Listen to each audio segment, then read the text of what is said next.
À toi la parole. Donc tu as une demi-heure à peu près, grosso modo, hein, c'est pas 10 minutes près, et ensuite il y aura un débat avec la salle. Merci. Bon, je vais répondre à toutes les questions. Bon, c'est toujours délicat de mettre les noms de famille dans la mesure où on n'a pas demandé aux gens s'ils étaient d'accord. Alors même moi, vous allez penser que j'ai même pas mis mon nom de famille. Bah si, il y a mon nom de famille, il y a mes initiales, JMC. Parce que je m'appelle Jackie Chabrol, mais au milieu il y a Marc, Jackie Marc Chabrol. Alors pourquoi j'ai mis Marc? Parce que c'est un souvenir par rapport à ma grand-mère, parce qu'elle voulait absolument que je m'appelle Marc. Et comme je parle d'elle dans le livre, je me suis dit, voilà. Bon, bref. Alors oui, moi c'est vrai que j'ai pas vraiment eu l'impression de me battre pour les autres dans tout ce que j'ai fait. Je l'ai fait surtout parce que j'avais envie de le faire, parce que ça me faisait plaisir, parce que ça me faisait du bien. Et puis que je pensais que c'était nécessaire et que je ne me serais pas vu ne pas le faire. Il y a très peu de temps, là c'était la semaine dernière, non c'était à Paris, on était à Paris pour les 20 ans d'attaque, là, dimanche dernier, et je croise un monsieur qui me dit comme ça, et vous y croyez encore? Alors je m'arrête, et puis je fais pourquoi vous dites ça? Il me dit, oh, parce que moi, je ne crois plus à rien, j'ai abandonné, je ne fais plus rien et tout. Alors, ça m'a un peu surpris quand même de voir une personne comme ça, surtout aux 20 ans d'attaque, quoi. Et je lui ai dit, bah oui, mais de toute façon, si on ne se bat pas, on ne gagne pas. Si on se bat, on n'est pas sûr, mais si on ne se bat pas, on est sûr qu'on ne gagne pas. Donc voilà, je crois que c'est la seule raison pour laquelle on se bat, quoi, tous autant qu'on est, quoi. C'est parce qu'effectivement, même si c'est pour, au bout du compte, finir un peu écrabouillé, ben, autant rester debout que se mettre couché. Je voudrais bien savoir pourquoi mon ordinateur ne marche plus, mais bon, on va faire ça. Hein. Alors vous avez tout déjà dans le sous-titre, hein, de 68 à 2018, un demi-siècle d'engagement militant entre social et écologie en Pays d'Auvergne. Alors effectivement, pourquoi entre social et écologie? Parce que c'est un cheminement qui m'a... J'ai commencé plutôt par le social, c'est-à-dire par le syndicalisme, tout bêtement, dans le premier emploi que j'ai occupé sur Clermont. Et puis, tout doucement, je me suis intéressé à d'autres thèmes, notamment l'écologie. Et si j'ai voulu mettre le mot climat, c'est parce que je pense qu'actuellement, l'enjeu des luttes, il se situe en grande partie et prioritairement là. Ce qui ne veut pas dire qu'il n'y a pas besoin de lutte pour le social, mais que les deux soient liés, c'est important. Alors pourquoi en Pays d'Auvergne? Parce que j'ai rarement quitté l'Auvergne en fait. Hein. J'ai toujours résidé, travaillé, milité en Auvergne. Donc voilà, je suis un petit gars du coin, comme on dit. Voilà, donc vous avez tout dans le sous-titre. C'est pas la peine de lire en reste, d'ailleurs vous savez les sous-titres, c'est bon. Vous avez tout. Bien, alors j'ai deux grandes parties dans ce livre. La première partie, c'est tous les engagements que j'ai faits, que j'ai eus. J'aimerais bien que ça marche quand même, cette affaire. On va les voir, Jackie. Voilà, tous les engagements que j'ai faits. Oui. Et ben voilà, ça marche, ça va revenir. Et en fait, je les ai traités par thème plutôt que d'une façon globale, chronologique. Ça me paraissait plus simple, notamment au niveau de la remise en place de mes idées, parce que si j'avais fait un récit chronologique en mélangeant tout, je crois qu'au bout de 10 pages, plus personne n'aura rien compris. Donc là, j'ai choisi des thèmes qui sont des thèmes, voilà, le syndicalisme, l'intermondialisme, élu de la République, comme je dis, etc., etc., l'associatif qui a énormément compté pour moi. Je pense que toute ma vie, j'ai été dans les associations et que je continue. Voilà, donc j'ai traité des thèmes, et puis des thèmes un petit peu aussi, on va dire, plus ciblés, quand je dis par exemple du Larzac à Notre-Dame-des-Landes, ouais, on voit à peu près ce que ça veut dire. Quand je dis de Crémalville à Fukushima, on voit aussi à peu près ce que ça veut dire. Voilà, donc il y a des thèmes comme ça qui sont un petit peu plus ciblés, et puis d'autres qui sont peut-être un petit peu plus généralistes. Bon, ouais, je sais comment... C'est bon? Voilà, ça marche, il suffit de le dire. Voilà, j'en étais là, ça tombe bien.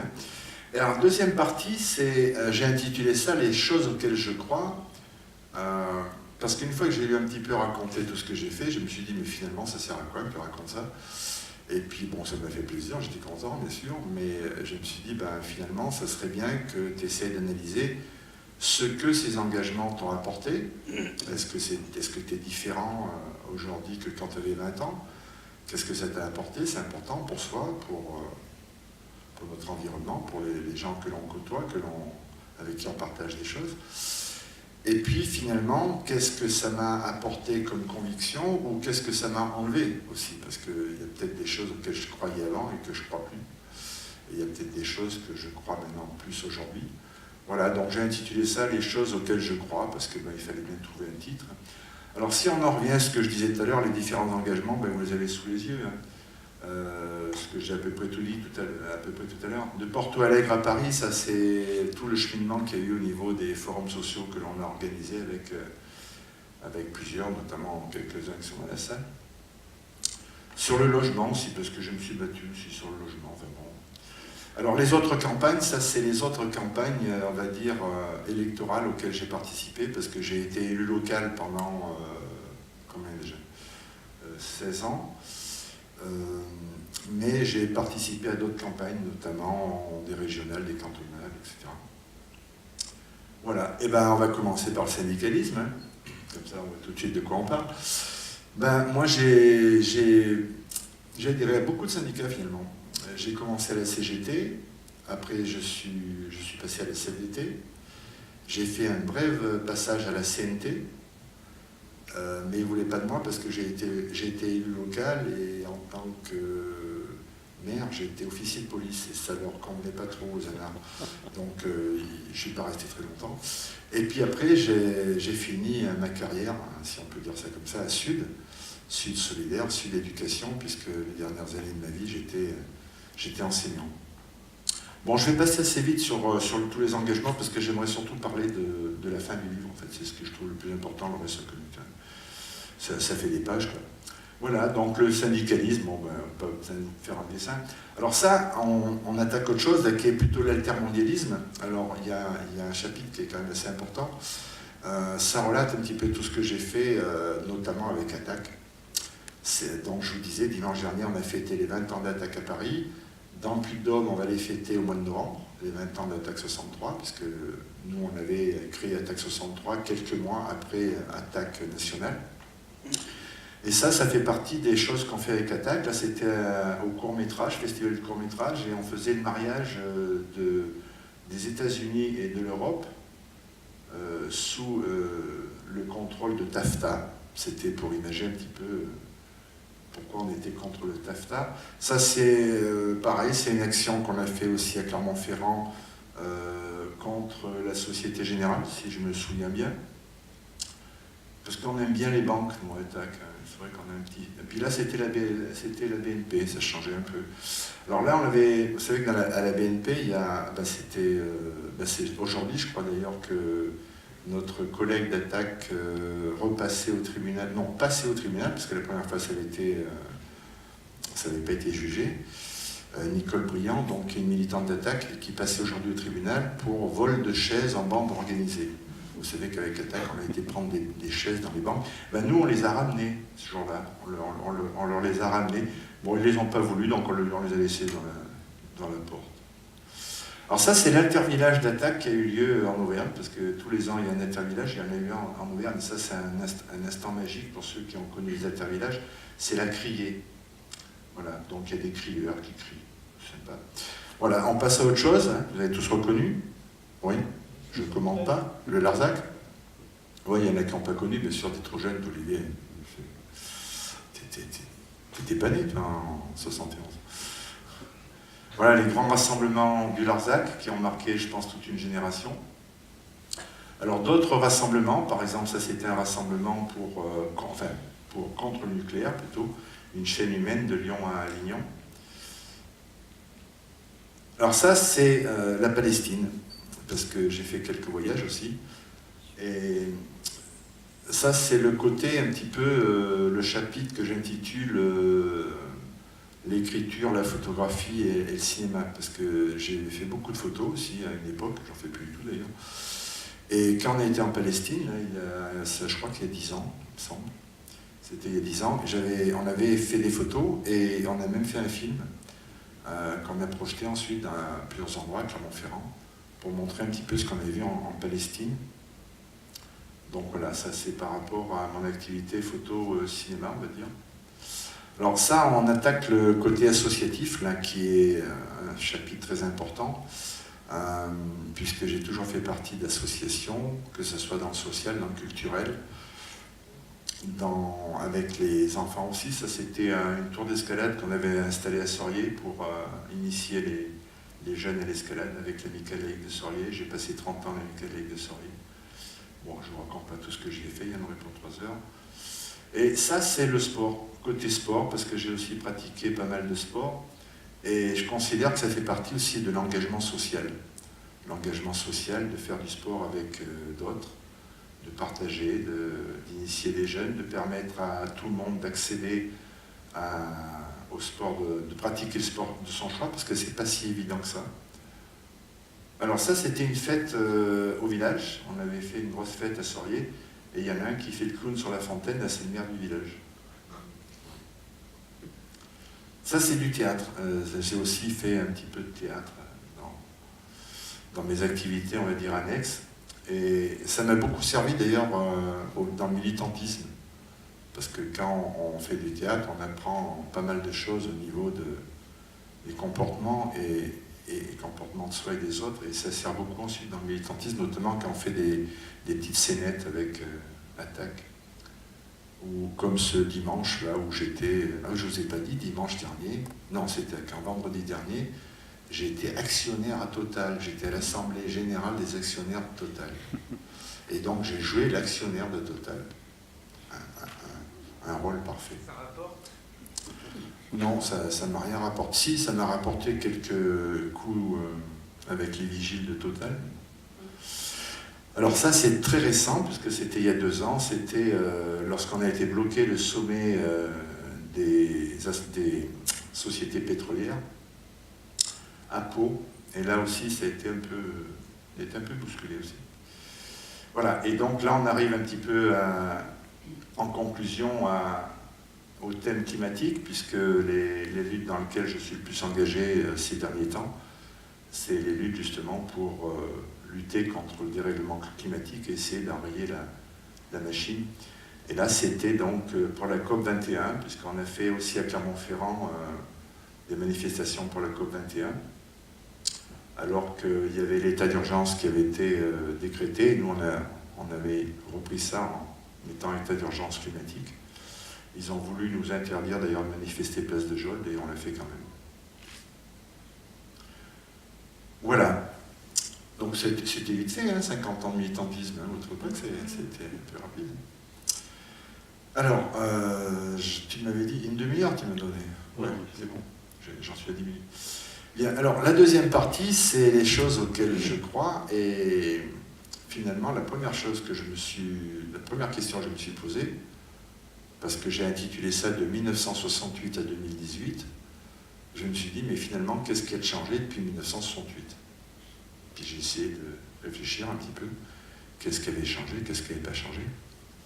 Alors je ne vous ai pas dit un mot sur 68, parce qu'en fait, en 68, j'étais à la fac de Clermont, et je ne comprenais rien à ce qui se passait d'ailleurs. Je voyais les manifs tous les jours, distribution de tracts, les trotskistes, les maoïstes, les communistes, les ci, les ça. Je lisais tout, mais voilà. Mais j'ai vite compris. C'est très formateur, une année de fac en 68, on apprend vachement vite. J'ai pas appris grand-chose au niveau de la fac, mais j'ai appris beaucoup au niveau politique. Voilà, et donc je me suis posé des questions, mais finalement, qu'est-ce qu'il y a de nouveau depuis 68, au niveau, par exemple, des inventions, au niveau de l'économie, de la politique, au niveau même de la culture, des mœurs, etc. Et puis je me suis rendu compte que, globalement, il n'y avait pas grand-chose de changé, en fait. Qu'on est à peu près toujours dans le même modèle, toujours pareil. Alors, je me suis dit, finalement, plus le temps qu'on court et que ça mène à rien, il faudrait peut-être s'arrêter et puis réfléchir un peu, quoi.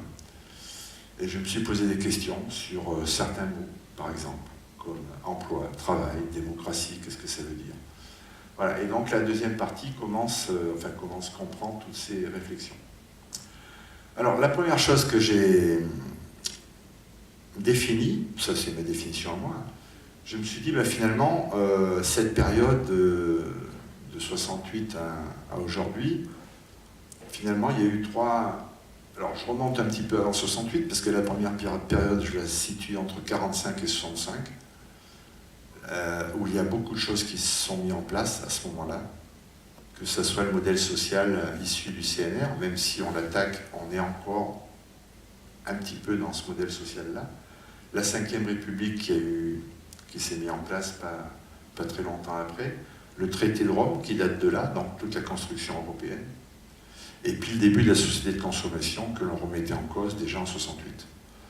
Donc pendant ces 20 ans, bien, on a eu finalement l'après-guerre, hein, il a fallu tout reconstruire bien sûr, mais on a eu la mise en place de la société que l'on a à peu près aujourd'hui. Vous n'êtes pas obligé d'être d'accord, hein, c'est ma définition. Ensuite, pendant 40 ans, enfin on peut dire 35-40 ans, hein, c'est pas très précis, eh bien c'est la même société qui s'est développée, on va dire, qui accroît, puisque on croit à la croissance. Et on est passé, donc, pendant ces 40 ans, du capitalisme industriel au capitalisme financier. On peut dire qu'il y a eu la victoire du libéralisme avec les années 82, 83, thatcherisme, etc. Et puis l'arrivée de la mondialisation dans les années 80 aussi. Donc, moi je pense que c'est que le développement de ce qui avait été mis en place dans les années 60. Ça s'est développé tellement que maintenant on en arrive à un point où on se demande si ça peut encore se développer. Et donc, j'ai intitulé la troisième partie, la prise de conscience. Alors, ça ne veut pas dire que la prise de conscience, elle est faite, mais il me semble qu'elle a commencé. Et on commence de plus en plus à se rendre compte qu'on est dans une impasse écologique et que si on ne prend pas des mesures vraiment importantes, on va droit dans le mur. Donc, maintenant, on est en 2018, et je dirais que dans les 10 ans, 15 ans qui viennent, soit on réussit une certaine transition vers un autre modèle de société, soit, on ne sait pas, c'est le trou. Il y en a qui parlent d'effondrement, vous avez certainement entendu parler de ça, l'effondrement. Voilà, c'est une société qui va s'effondrer. J'ai lu hier, pas plus tard qu'hier, vous connaissez Jean Ziegler, qui est un écrivain suisse très connu, et il a fait une interview, alors je ne sais plus dans quel journal, où il dit qu'on est au bord du basculement. Mais il ne dit pas ça d'une façon négative, au contraire, il dit ça d'une façon très positive. C'est-à-dire qu'il estime qu'il y a des signes actuellement qui prouvent qu'il ne faut pas grand-chose pour que ça bascule. Alors, moi j'ai lu des trucs aussi sur l'effondrement, ils reprennent un petit peu cette image, ils parlent du basculement, ils disent, vous avez un verre qui est au bord de la table, comme ça, et puis il est là, il est debout, il ne tombe pas, et puis il suffit qu'il avance d'1 millimètre et il va tomber. C'est ça le basculement. C'est-à-dire qu'on est dans une société où ça nous semble tout normal, tout, j'allais pas dire, j'allais faire dire tout va bien, non, tout va pas bien justement, mais où on n'a pas tellement l'impression que ça va changer, et puis en fait, à un moment donné, ça bascule. C'est Jean Ziegler qui le dit, et pas moi. Alors, les réponses qui sont données depuis ces années 60-70, c'est que demain, ça sera mieux. Et souvent, dans ce demain, ça sera mieux, il y a une espèce de croyance qu'on va toujours trouver des solutions, la science, la technologie, etc. Et dans mon livre, je cite quelque chose qui m'avait énormément marqué. Quand j'étais à l'école primaire, j'avais un instituteur qui était un instituteur tout à fait standard, socialiste, républicain, enfin un vrai instituteur, quoi, des années 50, et qui nous avait fait tout un topo sur l'énergie nucléaire. C'était tout à fait le début, hein, dans les années 55-60, c'était tout à fait le début de l'énergie nucléaire. Et quand je dis l'énergie nucléaire, on parlait autant du nucléaire civil que du nucléaire militaire, bien sûr, parce que c'est Général de Gaulle, il voulait sa bombe. Et donc cet instituteur nous avait expliqué, à nous, donc les gamins de 9-10 ans, qu'à l'an 2000, il n'y aurait plus aucun problème d'énergie, que tout serait réglé avec l'énergie nucléaire. Mais il nous l'avait dit, et je pense qu'il y croyait, quoi. Et nous, gamins, on y croyait. Parce que bien sûr, quand on a 9-10 ans et puis que l'instituteur nous dit ça, bah oui, on y croit, quoi. C'est obligé, c'est normal, quoi. Et je crois que ça a souvent été comme ça. C'est-à-dire qu'on nous dit toujours que « Ah, mais demain, vous allez voir, il va y avoir ci, il va y avoir ça, ça va tout régler. » Et ça fait 60 ans qu'on nous dit ça. Donc, moi, je m'interroge. Donc, la question, c'est est-ce que les avancées technologiques amènent un progrès à l'humain ou à l'humanité? Et le mal de tout ça, qui est l'essence même du capitalisme, c'est la croissance.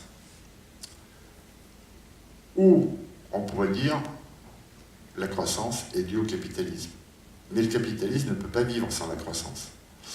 J'ai lu un truc tout à fait simple, il n'y a pas longtemps, qui explique que finalement, le capitalisme est né, il y a à peu près 2 siècles, à partir du moment où on a cru en l'avenir. C'est-à-dire qu'avant, on faisait des choses pour l'immédiat, voilà, on ne se posait pas trop la question d'après. En fait, on n'avait pas trop, on ne savait pas trop ce qui allait se passer après. Et quand la société industrielle est née, on a tout de suite vu ce progrès gigantesque qu'il allait y avoir au niveau de la mécanisation, et sitôt qu'on a eu le charbon, le pétrole, on s'est rendu compte qu'on pouvait faire plein de choses qu'on ne faisait pas avant. Et d'un seul coup, on s'est mis à croire que l'avenir allait être formidable. Et à partir du moment où on a eu cette croyance en l'avenir, et bien finalement, la société, les entreprises, mais tout le monde d'une façon générale, je parle du monde occidental, hein, bien sûr, c'est pas pareil en Afrique d'ailleurs, le monde occidental a dit, eh bien, puisque demain, ça sera mieux, puisqu'on sera plus riche, puisqu'on aura encore plus de choses, eh bien, il faut y aller, il faut emprunter. Et jusqu'à il y a 2 siècles, les prêts à long terme n'existaient pas, quasiment pas. C'est-à-dire qu'on prêtait à court terme avec des taux très importants. Et là, on s'est mis à prêter à long terme avec des taux relativement bas parce qu'on était sûr que comme il y aurait plus après, eh ben, il n'y a pas de problème, on pourrait rembourser très facilement les prêts qu'on avait faits. Et c'est cette croyance, j'allais dire mythologique, à une croissance infinie qui est l'essence même du capitalisme.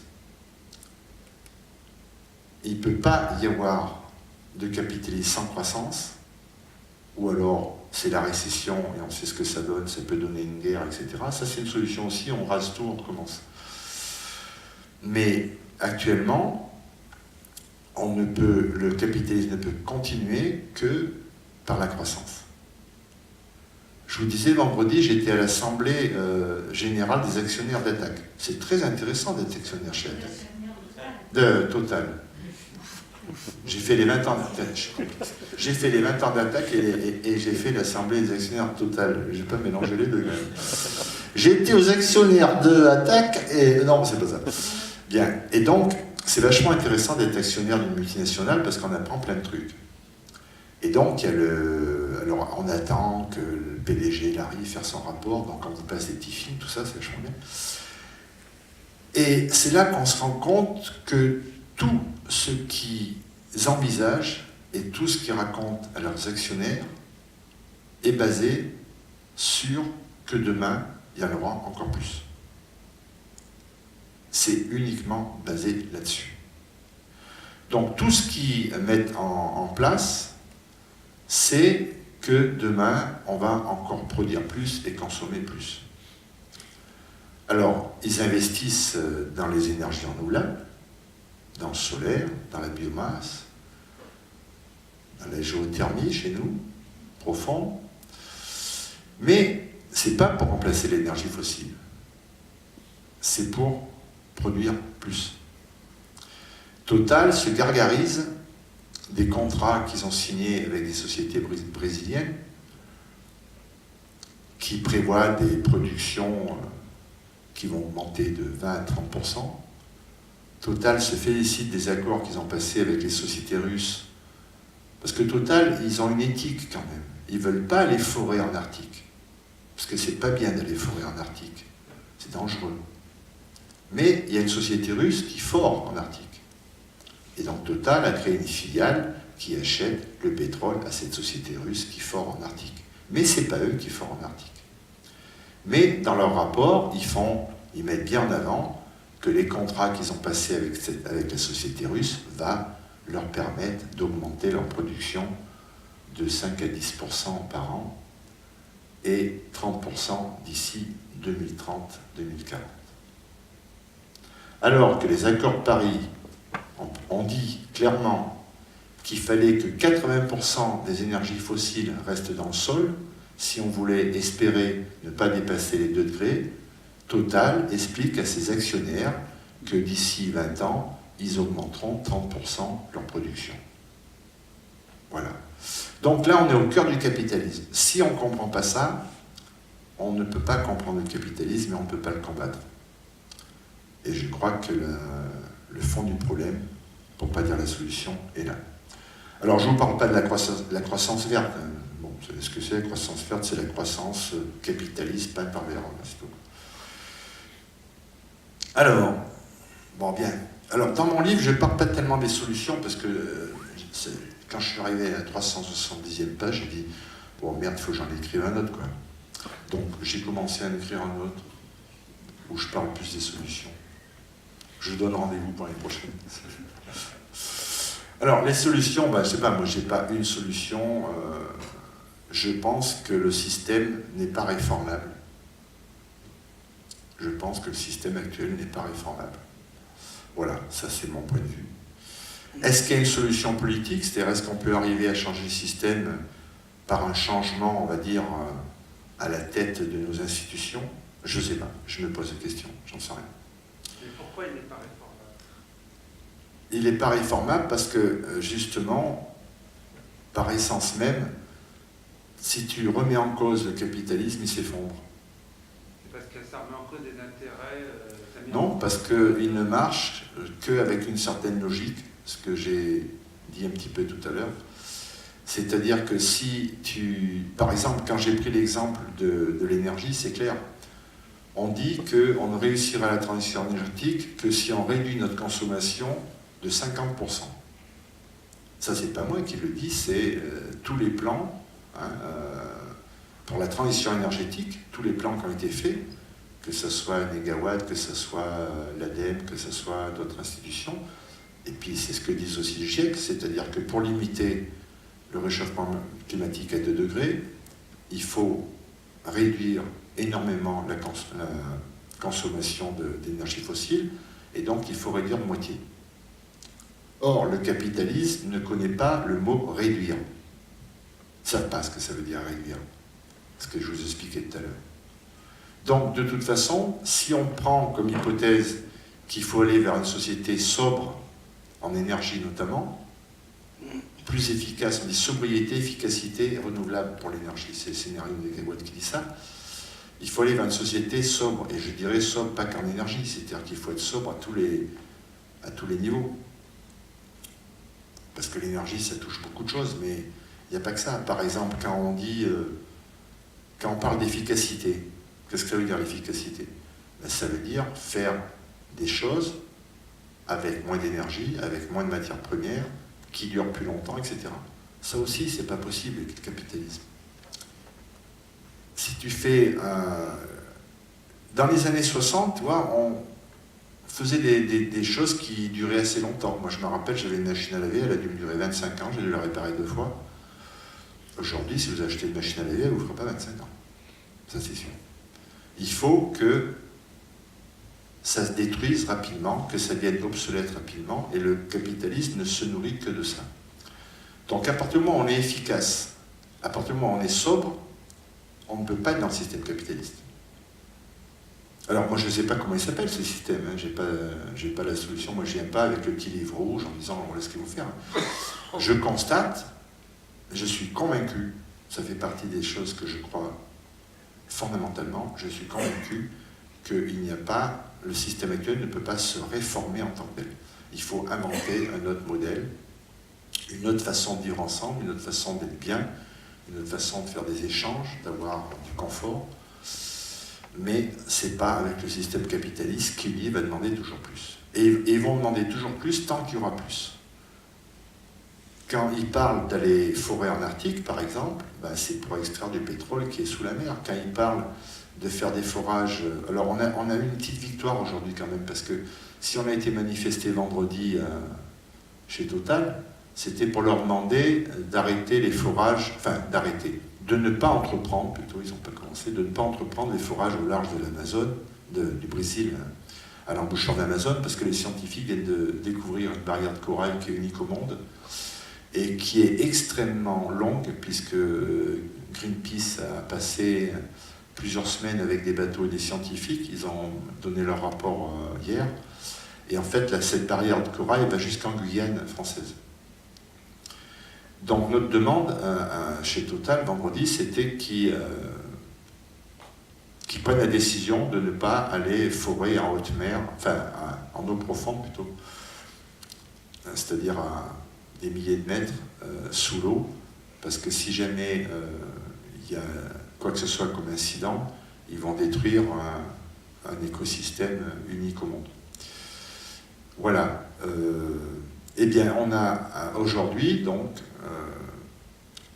pour la 3e fois, la commission, parce que le gouvernement brésilien a nommé une... Enfin, c'est pas une commission, c'est un organisme. Je ne sais pas les initiales, ce que ça veut dire en brésilien, mais c'est comme si protection de l'environnement, quelque chose comme ça, qui ont donc Total a déposé une demande qui a été refusée. Ils ont déposé une 2e demande qui a été refusée. Ils ont posé une 3e demande qui a été refusée aujourd'hui. Donc voilà, on est content, une petite victoire comme ça qui font du bien. Ça ne veut pas dire qu'ils ne vont pas en déposer une 4e et une 5e. Voilà, ils ne savent pas s'arrêter. Ils ne savent pas s'arrêter. Donc il va falloir que ce soit nous qu'on les arrête, autrement ils nous emmènent à la cata. Alors comment les arrêter? Ben, moi j'ai une solution, c'est tout simplement de désobéir. Il ne faut plus suivre ce qu'ils nous disent de faire, il ne faut plus faire ce qu'ils nous demandent. Il faut faire autrement. Et il faut construire la société de demain en développant d'autres façons de faire, d'autres façons de consommer, d'autres façons de produire. Bon, mais ça sera pour la prochaine fois. Je vous remercie.